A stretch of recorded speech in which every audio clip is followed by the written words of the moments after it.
अस्सलाम वालेकुम। तकरार ड्रामे जी दोस्तों नेक्स्ट एपिसोड जी तफ़सील कहानी तव्हांखे ॿुधाईंदा हलूं जेका किस्त हाणे अचण वारी आहे। पोइ किस्त में तव्हांखे ॿुधायोसीं त मूसा ऐं मीर जी लड़ाई थींदी, उहो तव्हां ॾिठो। इन्हनि जो जहिड़ो थियो। हाणे छा मूसा मरदो या मीर मरदो, ऐं सिजावल ख़ान जे मथां लाला गोली हलाईंदो, इहो बि पोइ किस्त में मां तव्हांखे ॿुधायो। पुरम में तव्हां ॾिठो त उहो लाला गोली हलाई। हाणे अॻिते सॼी कहाणी ॿुधाईंदासीं। छा सिजावल मरदो या लाला पकड़जी पवंदो, या मीर मूसा खे रोकण में कामयाब थींदो। बिल्कुलु दोस्तों ॿुधायूं था। पहिरियां इन खे पूरो ॾिसो वीडियो खे, ऐं उदासी टीवी यूट्यूब चैनल खे बि ज़रूरु सब्सक्राइब कंदा। दोस्तों ॿुधाईंदा हलूं तव्हांखे त मूसा ज़ख़्मी थी पवंदो आहे मीर जी गोली सां। उतो नैना खे वठी निकिरी ईंदो आहे। मीर जे मथां मूसा गोलियूं हलाईंदो आहे, लेकिन मीर खे गोलियूं न आहिनि लॻंदियूं। लेकिन उतो निकिरण जी वॾी कोशिशि कंदो आहे मूसा, ऐं कामयाब बि थी वेंदो आहे वक़्ती तौरु।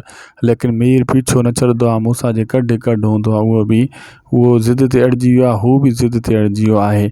ऐं जेको सिजावल ख़ान जे मथां गोली हलाई लाला, तव्हांखे मां ॿुधायो त सिजावल जे मथां गोली हलाईंदो लाला, लेकिन सिजावल मरदो कोन। ईअं ई थियो, सिजावल ज़ख़्मी थियो। सिजावल नेक्स्ट एपिसोड में तव्हां ॾिसंदो तो कार में वापसि निकिरी वेंदो, लाला भॼी वेंदो, ऐं सिजावल खे ख़बर कोन पवंदी त मुंहिंजे मथां गोली कंहिं हलाई। शक में मुब्तला थी वेंदो। नवाब ख़ान जे मथां बि शक कंदो, ऐं ॿिनि दुश्मन जे मथां बि शक कंदो, मथां इन्हनि मूं कंहिं मुंहिंजे मथां गोली हलाई हुजे। लेकिन घणो नवाब ख़ान जे मथां प्रेशर ॾींदो सिजावल ख़ान, तो दावत ॾेई ऐं असांजे मथां आशू जे हथां तो गोली हलराई आहे। मतिलबु इन जो पाण में जहिड़ो स्टार्ट थी वेंदो।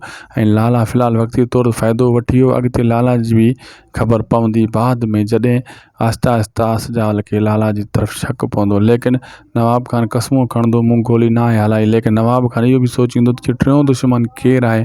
पोइ उनखे शक पइजी वेंदो त इहो लाला ई करे सघे थो। मूसा मीर त पाण में विढ़ण में पूरा आहिनि, पोइ इहो कमु लाला जी हूंदो। नवाब ख़ान बि शातिर आहे। अॻिते हली दोस्तों मीर ऐं मूसा जा अञा इख़्तिलाफ़ात वधी वेंदा, जंहिंजो नवाब ख़ान भरपूर फ़ाइदो वठंदो।